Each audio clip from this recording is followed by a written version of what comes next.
The Resident Evil series has reinvented itself many times over the years, from the resource management survival horror of the original games to the action-packed direction of Resident Evil 4 and 5, and to the more slow, more horror-focused games like Biohazard. But Resident Evil 9 Requiem tries to do something different. Instead of committing to one direction, it tries to do both at the same time. The result is a game that constantly feels like two completely different Resident Evil experiences stitched together. Half wants to be a slow, stealth-focused horror game, while the other wants to be a full-on action shooter starring Leon S. Kennedy. And while there are definitely some moments where the game works, the more I played, the more obvious one problem became. Resident Evil 9 Requiem has a serious identity crisis. Welcome back to another video on the channel. I don't want to spout too much prelude, but if you like this review and keep coming back, consider subscribing, as it really helps out the channel. Now let's get into why Resident Evil 9 wants to be two different games, starting with the gameplay. Obviously, spoilers ahead. Before getting into specific gameplay mechanics, I think the biggest issue with Resident Evil 9 Requiem is that it feels like two completely different games stitched together. Both sections are severely underdeveloped because it is obvious that they wanted to make a Resident Evil 9 that follows the gameplay route of Resident Evil 7 and 8, but halfway through decided it would be a better idea to also include Leon and a more action-packed experience to capture the fans of those types of Resident Evil games like myself. This, however, has resulted in both sections operating as two different games in the same game, being totally underdeveloped and basically a tapestry of their older games respectively. Leon's are the more action-packed Resident Evils, whereas Grace's are the more horror-focused Resident Evils. That being said, it doesn't necessarily make it a terrible game, nor do I even think that the game is bad. It does kill replayability as there are a ton of movie game sections, and the main replayable part is Leon, so make sure to make a save right before his half of the game or you'll have to replay through Grace's half again. Grace is easily the worst Resident Evil character ever created. She is a crybaby that whines every 5 seconds and stutters literally every sentence. If this is about the report, who's there? What do I do? What do I do? You okay? Yeah, thanks. I'm Grace. Why did you kidnap me? Why me? It's okay. We're not infected. What? I was made? It's the password. I don't know. She's an adult child yet works at the FBI. Who wants to play as her in a survival action horror game? While I can't speak much on how Grace's gameplay compares to Resident Evil Biohazard and Village, because I played about 1 to 2 hours of Biohazard and none of Village, I do however have strong feelings about her gameplay. Who thought it was a good idea to slow Resident Evil down to a crawl? There's pretty much no action in Grace's segments. It's just running away, sneaking, and stealth killing, which by the way you have to craft a consumable for now instead of just using a knife. Now if that's your jam, more power to you, but I don't think it belongs in the action horror franchise we call Resident Evil. And I definitely don't think we should be forced to do this for 5 hours before we get to any meaningfully long Leon sections. I wouldn't say Grace's gameplay is hard as much as it is tedious, and on my second playthrough knowing everything to do, it is even worse. Absolutely no suspense, but it's still a mind-numbingly slow crawl. She has some fun parts like the section in the basement of Rhodes Hill, but 90% of her gameplay is painfully slow and boring. Once the game finally shifts over to Leon, the pacing improves dramatically. Rhodes Hill as Grace is a very similar layout to RPD, at least in essence. You have the main hall safe zone, you have the west wing, and you have the east wing. The exploration here is pretty good and pretty open. There's a little too much backtracking for my liking. I know that's ironic coming from someone who loves games like Dark Souls, but the hospital just isn't interesting enough to justify repeatedly running through the same hallways for keys and items. Both wings have a gimmick mini-boss, being the butcher who patrols the west wing and the big fat monster who patrols the east wing, squeezing through the hallways. Both are just minor inconveniences and pose no actual threat if you aren't running around like a madman. Overall, it's not a terrible area, but it is definitely dragged down by the painfully slow stealth mechanics. I think the best area in this opening gray section is the underground basement, where you have to release Emily from the cell and sneak around the monster that stays in the dark.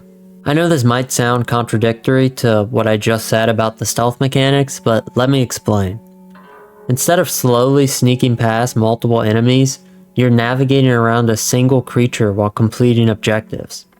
This is totally different from the stealth mechanics prior, as you don't even really crouch at all down here, other than going through the optional vent. It's less of a sneaking section and more of a outmaneuvering section, and one that I even enjoyed on my second run through. Leon is good for the most part. They spam his one-liners and a lot of it is millennial garbage humor, and only about a third of them actually land. Obviously, Leon and Resident Evil is known for the action movie or surreal one-liners, but in Resident Evil 4, he wasn't saying a quip after every single combat encounter like this game, and evidently the quantity has killed the quality. Leon's gameplay is great. It's basically the Resident Evil 4 remake gameplay, which is some solid stuff. They definitely did not know where to innovate in regards to it because it's basically a one-to-one copy. The handgun as Leon was completely useless too, due to zombies being stronger than usual, which makes using the ridiculous pea shooter the worst. And ammo for other guns was not rare at all, so you are never really forced to use anything but the rifle and shotgun the entire game because they were easily the crutch of the game's combat. The game leans heavily into being a movie game, which is a terrible trend in modern gaming, but as long as normies keep eating it up, it will keep happening. There are very long scripted sequences throughout the game. Forced walking, like in the intro to the game, is Grace, when you're forced into a walking simulator for about 30 minutes, and lack of gameplay control. Unironically, one of the best parts of the game was the part where you play as Leon in Raccoon City when it opens up, despite the gameplay being incredibly one note and the whole section being dragged out, because it's one of the only parts of the game where you are actually just allowed to play uninterrupted for like an hour or two. Raccoon City is basically a giant nostalgia bait moment built around Raccoon City. And from a level design perspective, it's honestly horrible. Most of the areas are completely linear and just funnels you from one combat encounter to the next. The only part that opens up is the section where you have to craft the device to blow up the gate, which actually gives you a bit of freedom to explore the environment. Unfortunately, that openness doesn't last very long before the game goes right back to the ultra-linear design. There's also an on-rail section where you chase Victor on a motorcycle, and while it's pretty cool the first time, on subsequent playthroughs it's nothing more but a time waste, and since it's a movie section, there is no real skill involved at all. And while we're on this topic, the enemy variety in this game is atrocious. We have mini boss enemies as Grace that she just runs away from, so they don't even really count as they're basically gimmick enemies. Blisterheads, which are actually a pretty good addition and spice up the gameplay, even if they make the already painful backtracking a little more miserable. Lickers, which are a complete joke in this game. As Grace, you are given bottles of acid that insta-kill them, and Leon mows down like 30 of them. A once highly dangerous and renowned Resident Evil enemy type reduced to nothing. And you have normal zombies. That's it. And before someone says, but there are zombies with guns and melee weapons too. At the end of the day, both of those are still just the zombie enemy. Not to mention that the zombies with guns suck. There's nothing worse in a game than when you are unfairly shot out of nowhere and lose a chunk of health from something you couldn't predict or see coming. They effectively function as cheap shots. The bosses and mini-bosses were a mixed bag. I like that you could kill the fat monster and the butcher as Grace, if you wanted, and the mini-boss that avoided the light was super fun, and the best part of Grace's section. The bosses, however, are honestly extremely mediocre, and some are just downright terrible. The first boss as Leon, which is one of the fat monsters, was super fun. You fight in an extremely confined space, and overall is a pretty intense and fun fight. You have the spider in the beginning of the Raccoon City section, which is also pretty good, or at least good in comparison to the more shitty bosses. Then the Mr. X fight, which is an insane member berry, as was the spider, but this one is even more in your face because it's just literally Mr. X. That being said, however, it is the best fight in the game, and while that isn't saying much, it was a lot of fun to parry Mr. X and throw down with him. Then we have the worst boss in the game, which is a giant plant, before entering the hidden umbrella facility, and it is purely padding. The fight is totally pathetic and has no narrative impact behind it other than just blocking your path for no reason. The final boss is the worst final boss in the history of Resident Evil. Leon fights against Victor, and it is the easiest and most uninspired final boss in honestly probably any game I've ever seen. You fight him in phase 1 in his normal state, but you can skip the entire phase of the fight if you stagger him while he's holding his RPG and picking it up off the ground and shooting him.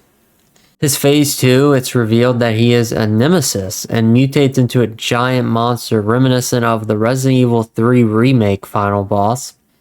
And Leon parries his giant tentacle arms with his axe and then hacks this giant monster to death. The fight is incredibly easy, and the second phase is even easier than the first phase that you can just skip with the RPG. While on the topic of difficulty, this game is ridiculously easy.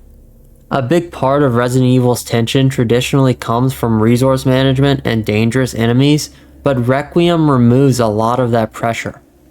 Grace has 2 different insta-kill items, that being the hemolytic injector that you get early on, and you can use on basically any enemy to insta-kill as long as you sneak up on them or stagger them. And as mentioned prior, near the end of the game, she gets bottles of acid to insta-kill lickers.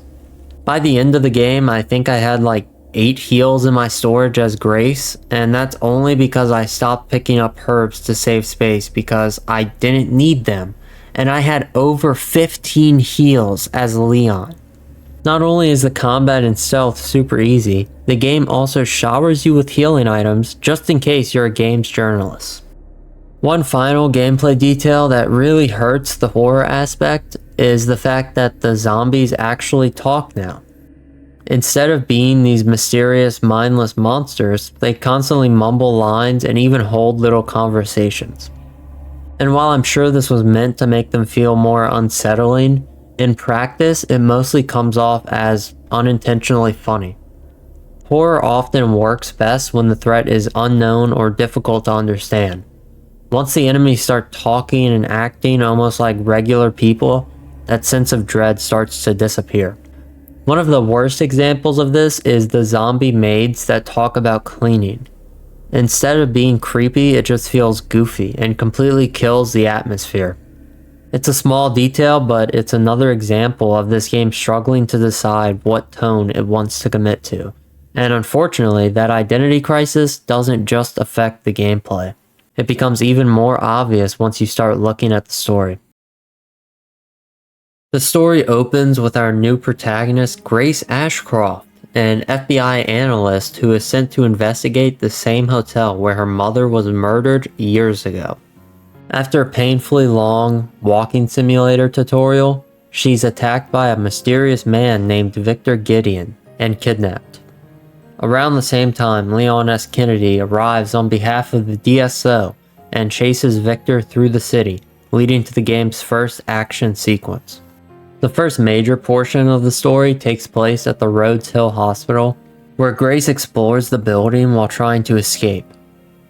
Most of this section revolves around collecting key items, solving puzzles, and avoiding monsters while uncovering clues about an experiment connected to her blood.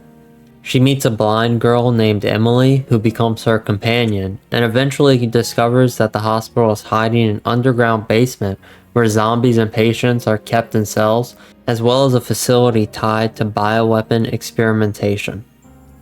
At this point, Victor reveals that Grace is somehow the key to activating something called Elpis, a mysterious biotechnology tied to the old Umbrella experiments. After escaping the hospital, Grace attempts to flee by helicopter, but crashes outside the hospital.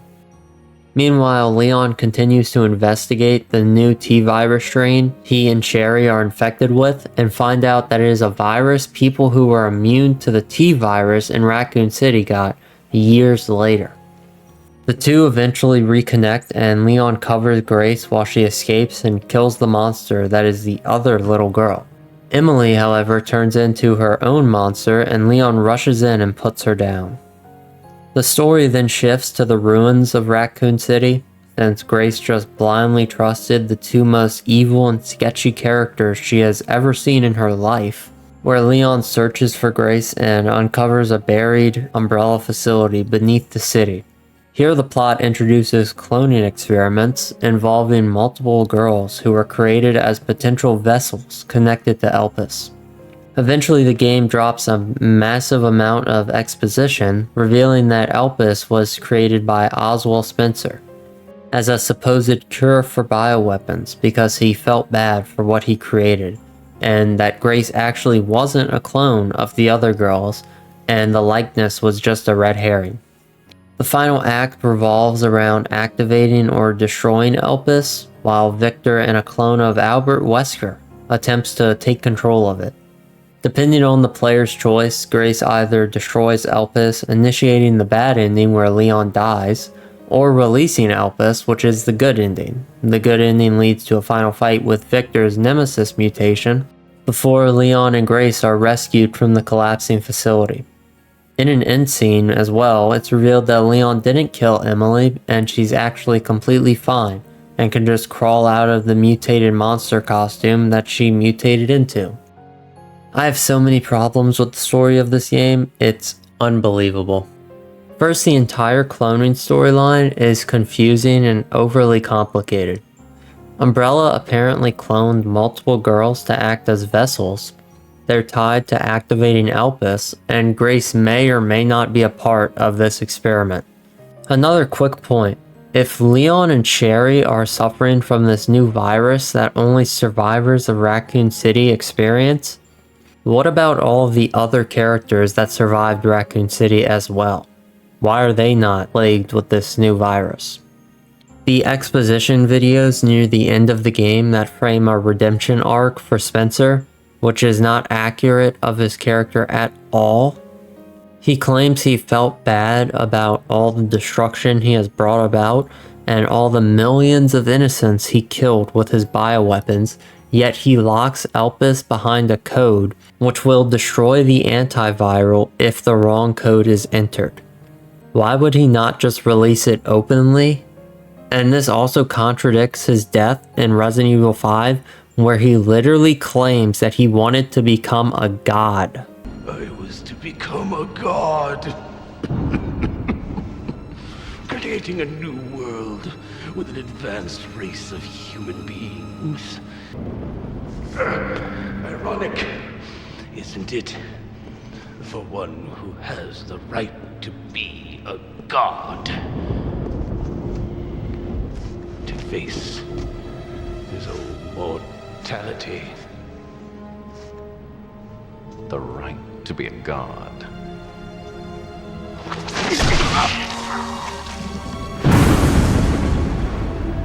That right is now mine.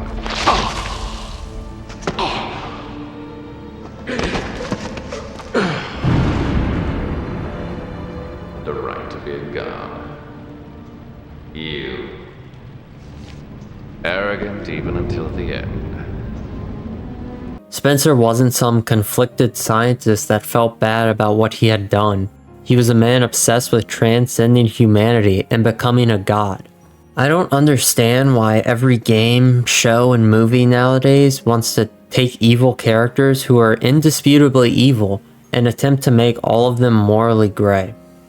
Another major issue with the story is how it relies too heavily on nostalgia instead of actually creating new ideas.